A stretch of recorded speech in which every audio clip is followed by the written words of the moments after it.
Hello and welcome to Happy Not Satisfied. My name is Dan Morrison and I'm the founder of Happy Not Satisfied and the host of this podcast.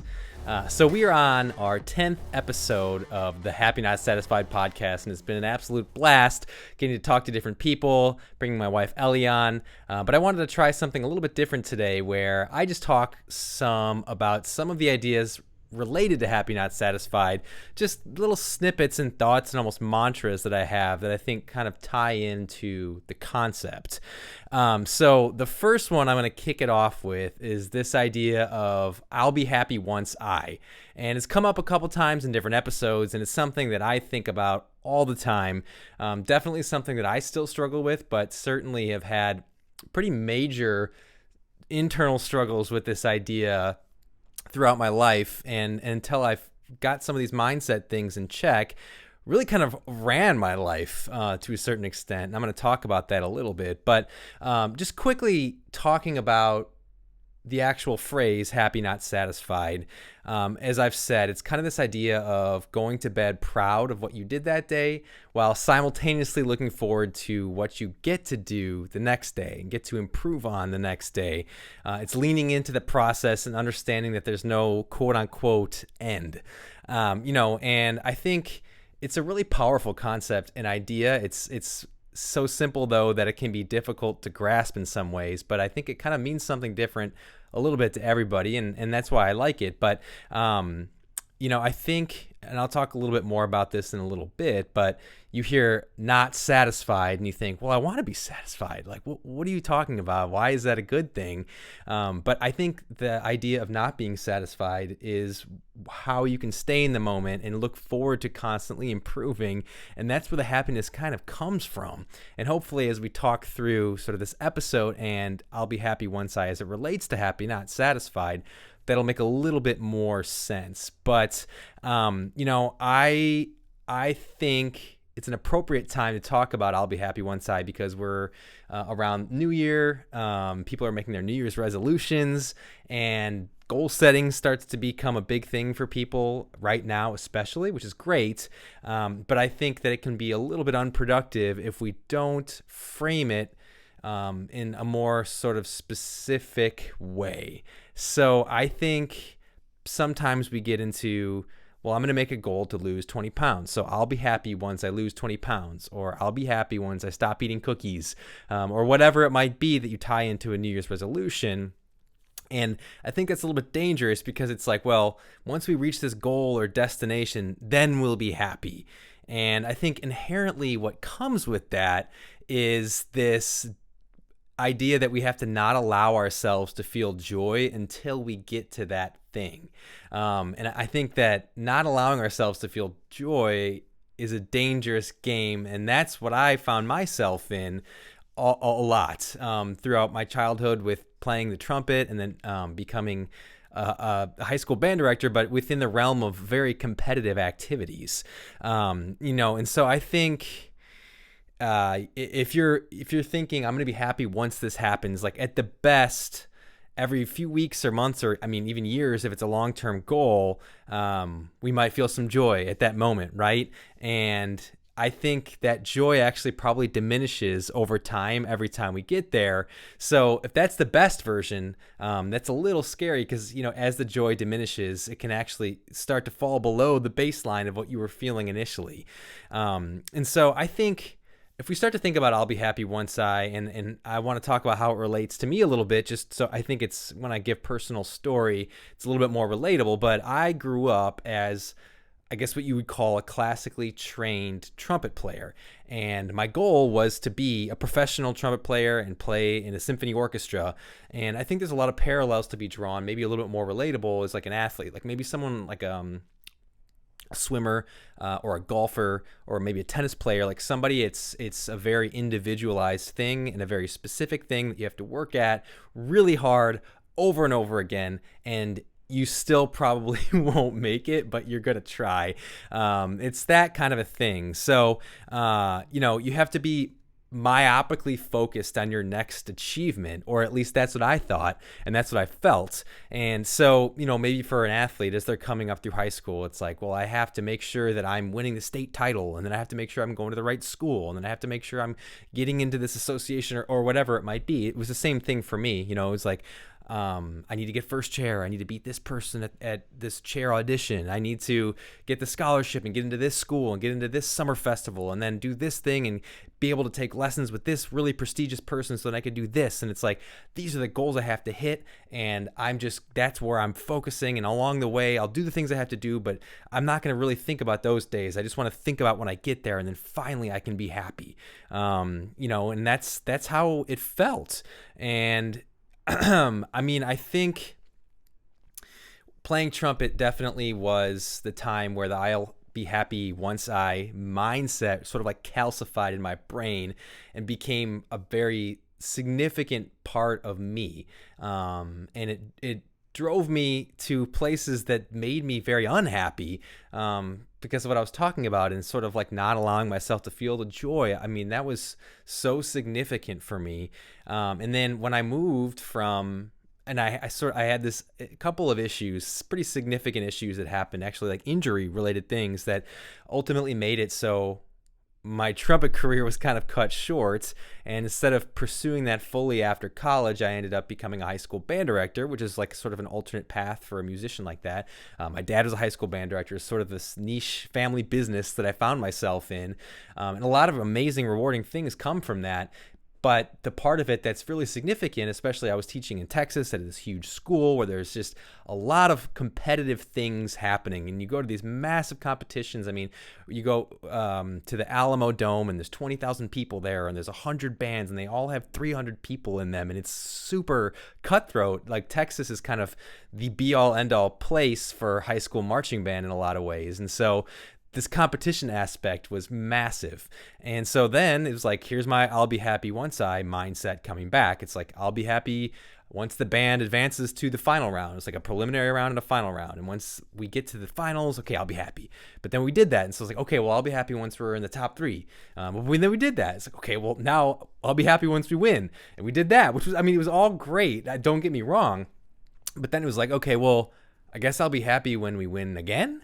But very quickly, and when this started happening, it was kind of when some of these ideas started to percolate in my brain, was like, okay, well, I guess I'll just be kind of relieved if we win.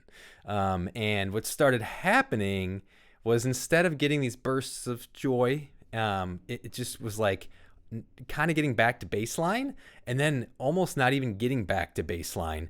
And it was just like, it was getting, these spurts got shorter and shorter, and I wasn't allowing myself to feel joy between these moments. So imagine having a couple days of happiness, and then a day, and then a couple hours, and then like, okay, I'm relieved. And then all you get in between is just the stress of trying to get the next milestone, which then doesn't even get you this joy, euphoria, whatever, that maybe like the first time we won a contest, I remember it was just like amazing, and it felt incredible. But even that, it's not like to this day I'm still sustained from that in terms of like fulfillment and joy. So I think my personality is probably kind of predisposed to this type of behavior and thought process. In some ways, it probably did give me the drive to achieve some things, and I totally see that and get that. But in other ways, I think it detracted certainly from the joy I was able to feel. But I also, as I kind of rounded out the end of my band directing career, once I realized a lot of these things that I'm talking about, we actually had more competitive success. So I don't think it's necessarily true that being in this, like I said earlier, like myopic, weird, hyper-focused, lacking joy zone was why things were going well. And I think this probably sounds a little bit dramatic or harsh, but it's almost like an addiction where the high was less and less and shorter every time, right? And I was kind of talking about that baseline. You think about like the baseline of how you just feel day to day. You hopefully, what I was getting at first was like shooting over that baseline, but then you only kind of you drop below the baseline in between, right? And so then you maybe come back to it after a while and you get to baseline, and then as things progress, you're not even getting there. You're just kind of approaching it. You're approaching it. And it was like, man, this is not working for me. And so I did a lot of self-reflecting. I thought about how it was funny because I used Happy Not Satisfied with the band program to like great result. I think it was a huge part of building the culture. Students and even the parents, I think, were bought into this idea, but I wasn't personally doing it in my own life. And I think when I finally realized that, a lot of things started to change for me, and I found a lot more joy, and I found a lot more sort of contentment and fulfillment just from the day to day. And that was pretty special for me, and it made me want to share it with others. So, I think making this a little bit more universally relatable, you think about, well, I'll be happy once I find a partner or a spouse, or I'll be happy once I get a promotion, once I get a bigger house, like I said earlier, lose 20 pounds. And then maybe those things happen, but then you realize you felt good for a fleeting moment and then it doesn't sustain you. And that's where the despair can sort of set in, is when you do accomplish a goal and then it wears off. The euphoria that surrounds that wears off. And then you realize, well, wait a minute, what are we doing here? What am I doing? What is this all for? Now what's next? And then you think the fix is to have a new goal that you then like sort of are in this haze of stress and whatever to get there. And then again, you get there and it's like, wait a second, and so it's this vicious cycle that we can get stuck in. And I mean, I think we'd all agree there's no goal or accomplishment or accolade that's going to sustain our happiness indefinitely. I mean, I would challenge you right now to think of like maybe the greatest accomplishment you've ever had, and then think, is that during the day, all day, just keeping me going, making me super happy and fulfilled? You might be happy when you think back to it, but is it driving everything about your life in a way that you're just like, you got this because of that one moment? I would, maybe some of you, yes, certainly me, no. And I would imagine a lot of you probably not, right? So like I said, once I started to sort of realize that this was happening and I didn't like it and I wanted to figure something out, that's when I started to frame my life through the lens of Happy Not Satisfied. And it was giving me a way to make sense of my life, and think about what I should be focusing on and how I should be thinking, like the lens through which I should be looking at things. And I started to finally give myself permission to feel joy. And that was a really powerful moment for me. And a lot of it just related to the awareness of it. And I'll probably say that a few times, but like the biggest part of this battle to me is having awareness that it's happening. Otherwise, we just let it happen to us and it's like we're not in control. And that's when you are stuck in the vicious cycle, right?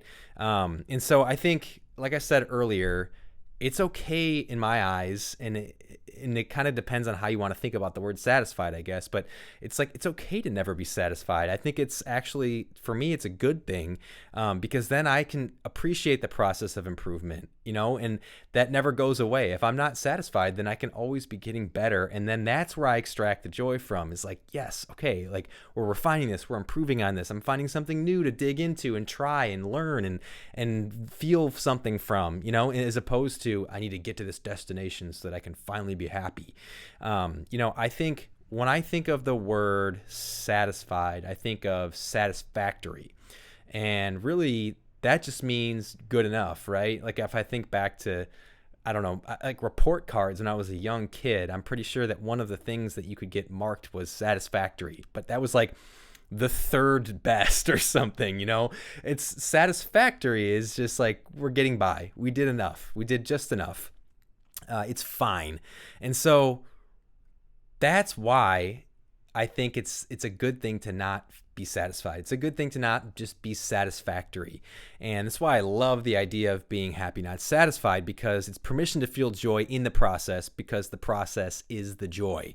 We aren't trying to get to a satisfactory state and stay there. First of all, that will never work. And second of all, that's just going to be a pretty dull, mundane approach to living life. There's not that vibrancy and joy that I think all of us are probably seeking in our lives. So coming back to this idea of the New Year's resolution, I would challenge you, if you're going to have a New Year's resolution, which I think is totally a fine thing to do. Make it something that you can control and something that is sustainable. So instead of, I want to lose 20 pounds, which then translates to, I'll be happy once I lose 20 pounds, and then we don't need to go down this rabbit hole, but then what happens? Do you go back because you lost the 20 pounds? It's like, all right, now I can do all these things again that I was doing before because I checked that box. But instead of saying my New Year's resolution is to lose 20 pounds, it's my New Year's resolution is to go to the gym 4 days a week. You can control that completely. You can go and do that. You can set the time aside and make it a priority. And then as a byproduct of doing that, might you lose 20 pounds? Yes. Probably. Will you? Probably. Yeah. If you stick to it long enough, right? But now you're working to develop a productive habit that you can possibly even enjoy and look forward to, not a means to an end. I think a great example of this, I have never done it myself, but there's this Whole30 diet, which does seem like a lot of great foods are incorporated and a lot of things that maybe aren't great for you are not incorporated. But I have many friends that have done this, and I don't think any of them have ever been able to sustain anything even close to it. And oftentimes what happens, you hit the 30 days and you got sort of miserable by the end of it, and you're so focused on the 30 days, it's like, okay, I'm good. Like, oh, now I can do all these things. And then 30 days later, you're back to, or even farther beyond, whatever state you were in that you were trying to get out of before you started this diet. And so it's like, well, I'll be happy once I finish the Whole30, and then I'll do things that aren't good for me again after that, as opposed to, I want to eat in this way, or I want to not eat a bunch of sugar, or I want to cut sugar out of my diet, or I want to eat more fruits and vegetables, or find a way to make that more finite. I'm purposely not getting super specific because everyone is so different, and there's a lot of thoughts on nutrition and diet out there that all have merit. So I'm not here to like give you those specifics, I should say. But I do think there are ways to get specific and find actionable items that you can incorporate into your life that become changes, as opposed to thinking I'll be happy once I lose 20 pounds by doing this extreme diet. So I think that's an interesting way to think about things, and it's certainly helped me a lot. So I'll be happy once I is a difficult cycle to break. And I still struggle with it all the time, to be honest. I think I've gotten a lot better about it. And I think that a lot of that is just due, like I said, to awareness. I think we're often looking for magic recipes to how we can be better in life, or do things better, or be more disciplined or more motivated, or whatever it might be. And I think there are approaches to that. And I think that some of those things, like exercise and proper diet and meditating, are all ways to set a foundation to put our brain in a better place to make things more sustainable. And I'm going to do an episode that gets a little bit more into detail on my thoughts on some of that stuff. But even beside that, and just like the step one thing is having awareness of it. Like, I'll still catch myself from time to time saying, I'll be happy once I get through this week. Like, it's a brutal week, stuff's coming up. And then I'm like, I just literally did the thing that I tell people not to do, And so I think I say that because it's impossible to be perfect with this stuff, but I realize it now. Whereas several years ago, I would not have realized it, and I just would have given into it unconsciously and lived in that uncomfortable, just nasty feeling for who knows how long, until maybe I accomplished something and it kind of woke me up for a second, and then fall back into that almost like zombie-like state of trying to get to the next thing. So awareness is huge. And I think that my main goal of this episode is to bring awareness to this idea, so that maybe you can start thinking about it and realize, I'm doing that. I just did that. Maybe start to reframe goals a little bit and think about things a little bit differently. I think it's a huge first step. And I think it's interesting because how often do we see maybe celebrities or somebody that we really look up to that's unhappy in their lives, and the people that we perceive to have made it or even accomplished these specific goals that we think we're looking to conquer and accomplish, but then we find out actually they're unfulfilled, and maybe things are actually going not great for them mentally. And I think that that's just absolute proof of some of these things I'm talking about, that there is no end making it destination. Even if you get famous, even if you make millions or billions of dollars, that doesn't, you don't just like suddenly stop and coast. That's a really sort of dangerous game to play, I think, for a lot of reasons. But I just bring that up because I think it's a really good example of why being happy, not satisfied, and trying to use that in sort of against the I'll be happy once I mindset can be really powerful and really propel you forward in an exciting way. So I think if we achieve our goals and make amazing things happen, obviously that's fantastic. I'm looking to achieve goals and do those things too. But I think we always have to remember that it's the process each day that gets us there. And, you hear so often, I hear so often people that seem to be put together and know what they're talking about leaning into the process and the process over the product. And it's like, okay, I've heard that before. But these things are brought up time and time again because I think people go through the process of feeling this and they realize, wow, this is so true. And there's just no secret sauce. It's literally this. And so I want to share it with people. And I, to be honest, I feel that way too. It's like when you are able to look at each day as an opportunity to extract joy from improving, that's infinite. That never ends. And then you have that. That's a very powerful thing to have. And it's an exciting way to look at life. And so I think the process over the product, but then the next thing is because the product is going to be better when you're thinking about the process. I mean, that's just a fact. And often, and even more often, I found in my life, the end product, the end goal, the end result ends up being beyond what I could have done if I hadn't sort of put that out of my mind and done the steps and leaned into the steps and leaned into the process each day. So that's a really powerful idea. And I think many of you have probably heard that in other ways, shapes, and forms. And hopefully you keep hearing it because it's a reminder that I certainly need all the time. Some of these things that we hear, it's like, I've heard that before, but I needed to hear that again. Like I feel that all the time. So, I think if we think to ourselves, I'll be happy once it's easy to get stuck in that mode indefinitely until you have the awareness that it's happening. And I mentioned I'm going to bring up this awareness thing a lot because that's where the change starts.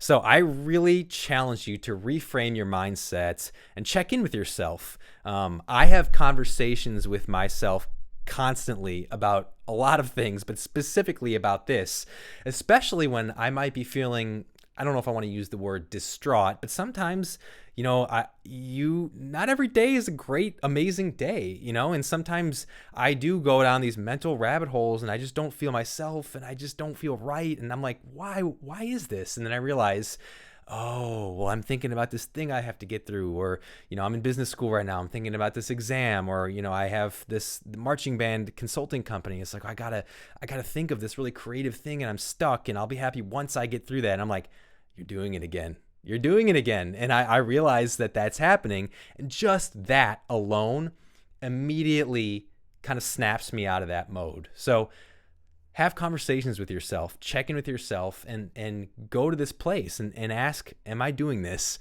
Because you might be doing it without realizing it. I think, like I said, there are some really important routines to develop that just clear your mind in a way and put you in a state that you can do this more effectively.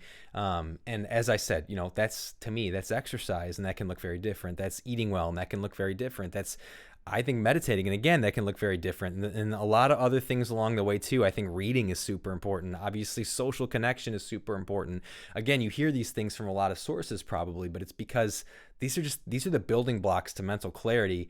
And as somebody who, and I'll get into this again probably on a later episode, but even as of like 3.5 years ago, had a lot of trouble with a lot of things and didn't do almost anything I'm talking about. And then finally sort of had a wake-up call and an enlightening moment. And I started to do the building blocks, not knowing where it was going to go, meaning exercise, eating better, meditating, all the things. And then suddenly I found myself in a place where I never thought I would be, in terms of like allowing myself to feel joy and all these great things. So it's a really important thing to talk about, this foundation of setting and doing the things that we need to do. And even without me going into great detail, I think a lot of us kind of understand what that means, even if it's hard to push ourselves to do that. But, it's a really important topic. It's something I think everyone I've ever brought it up to has been able to relate to it in some way. This idea of I'll be happy once and like, how the heck do I push past this? So what I would say is, for now, think about reframing your goals, reframe your New Year's resolution, right? Lean into this idea of being happy but not satisfied, and understand that that is the antidote to I'll be happy once I. So hopefully me just sort of pontificating on some of these ideas made you think about some things a little bit differently. And I wish you luck with your New Year's resolution if you're making one. And if you're not, that's great too. But think a little bit differently about your goals. Check in with yourself. Think about, am I waiting to get done with something or to achieve something before I'm going to allow myself to feel happy? Because we have a finite time on this earth. And if we're only going to allow ourselves joy every time we accomplish something, that's leaving probably 99% of our lives in a less than desirable state. So once you start thinking about it like that, and that's what I did, it can really help push you into maybe some more productive ways of thinking about things and approaching your day-to-day life. So hope some of this was helpful. I enjoy talking about all of it. If you want to learn more about this or reach out, check out our Instagram. It's at happy.notsatisfied. Website is just happynotsatisfied.com. Shoot me an email, daniel@happynotsatisfied.com, if you have questions or any thoughts on anything. But I appreciate you listening. If you know anybody that you think would enjoy this podcast, this episode, just any of the other episodes, there's a lot of great stuff. We talk about some of these ideas, we talk about creating your own luck, which is a topic I love to get into. Share it with somebody. I would really, really appreciate it, and rate us on Spotify and Apple, and subscribe on YouTube and all the things. But I wish you all the best. Happy New Year. And I will be back with you guys with a new episode in a couple of weeks. Thanks.